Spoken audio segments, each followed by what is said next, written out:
Rare opportunity to sit down with Terry Rafih. He's the owner of the Rafih Auto Group, and you're based out of Windsor, Canada, is that right? Yes, sir. Windsor, Ontario, Canada. Yep, right across the lake. So let's say this, you're going out to buy a dealership today.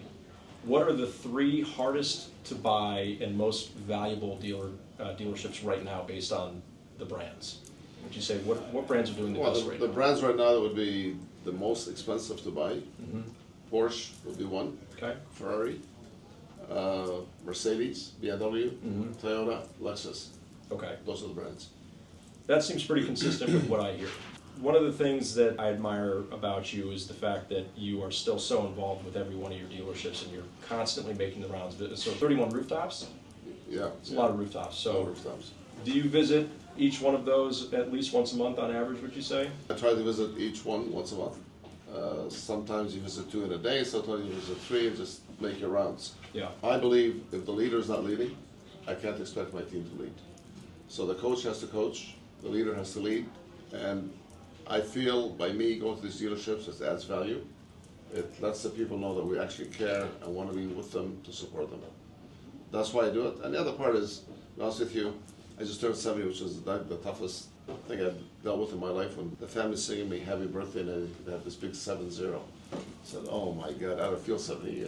But so it was mentally tougher than it was physically. Oh my God, mentally it was very tough. Yeah. The reason I'm saying that, I still believe in working 8 days a week, 24 hours a day. Mm-hmm.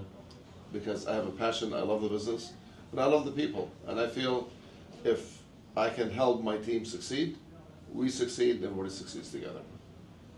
So that's my passion, and that's what I like to do, and that's why you get to see me once a month or sometimes twice a month.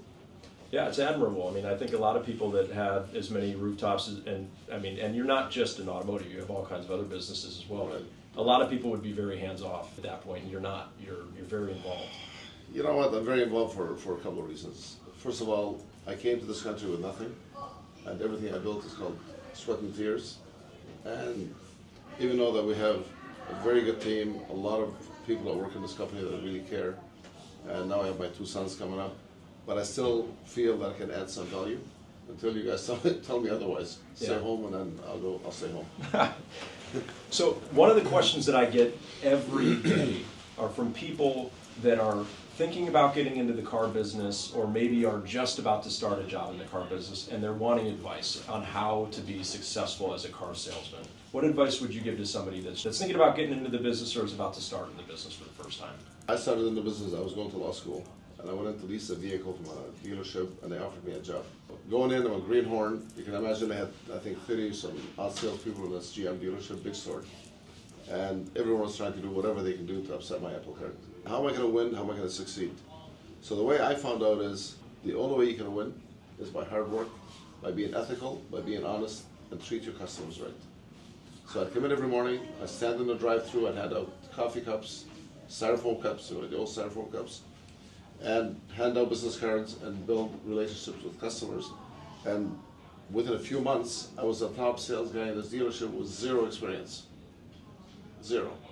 So the advice would be, you need to come in, you need to invest the time. There's no shortcuts. You need to invest the time, you need to be patient, and you need to build a customer base. And jumping from one place to the other will never, ever account to anything. Yeah. You never succeed. Yeah. Whether you're in the dry cleaner business, gas business, car business, whatever you're doing, you got to stick to it and perfect it. So what I'm hearing is that you would look for people to talk to. You would look for things to do as 100%. opposed to waiting around for something to happen. There's no waiting around. Listen, for me as a salesperson coming to work in a dealership, I'm not going to wait for someone to hand me something to go and do. I'm not going to wait for someone to walk through the front door. I'm going to find my own way. Mm-hmm. Whether I'm prospecting through social media, whether I'm doing what I'm calling an existing client that somebody has, or stand in the drive-thru and meet every single customer. So I'm always interacting with people, and I love talking to people. So when you have that kind of a passion for the business, you're going to succeed. Yeah. But you have to love what you do. Yeah. If you don't love it, don't bother going into that business. You will not succeed. 100%. I think a lot of people are drawn to the car business because they know that it can be life-changing money, but I don't think everybody's willing to put in the work to get there, right? It's little things that you have to do over and over again every single day. One of the areas in any car dealership that always gets overlooked is the service department. The sales team just does not spend the time there that they should. Right. And you're not the first person that's been wildly successful in this business to tell me that you built it by probably starting there. I think that's good advice. If you're just getting into car sales or you're thinking about it, you might say, well, I don't have a book of business, I'm at a disadvantage. But I bet you, wherever you're about to go start working, you don't have anybody that's shaking hands with people as they come in.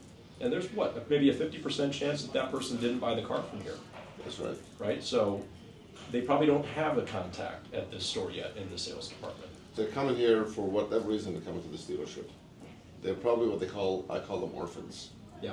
They did not buy the car here, they have no relationships here, they're walking in to this big massive facility with very expensive cars and good-looking guys with bow ties on and all dressed up. Can you imagine if I walk in and you walked up and approached me, shook my hand, and made me welcome? Yeah. And build that rapport and start talking? We can do business. Yeah. But if everybody ignores me, I talk to the advisor, which does his job, pick up my car and I leave, and I never had any interaction with anyone, well, guess what? Not a good experience. Right. The chances are I may come back for service, but I would never be thinking about talking to anyone here about buying a vehicle. Right. So my advice to the new members, or even the people who have been here for many, many years, spend your time meeting your clients. They're your friends, they're your customers, they're the one putting money in your pocket, not me as a dealer. Yeah. They come through that front door, they put money in your pocket. So if you look after them in the service, and you make them feel at home, they're gonna come back and do business with you. Yeah. Like the funny thing that I say, Doug, and I think you've heard me say that before, if I come to your home, you'll open the door, you'll greet me, how are you, come on in, you'll offer me a beverage, you'll offer me a drink, I sit there, we have a nice conversation, I visit with your wife Kylie and the kids, and I leave. Here, they're coming here to put money in your pocket. Right. So should we not treat them the same or better? That's the message. Yeah. If people take this advice and run with it, they're gonna thank you. I agree. I agree. When I look at all the most successful people I know in this business, they all have one thing in common, is that they're always out and about, talking with people, getting to know them, building those connections. The ones that struggle, the ones that have the ups and downs, sell 15 cars one month and 5 the next, they just wait around for things to happen.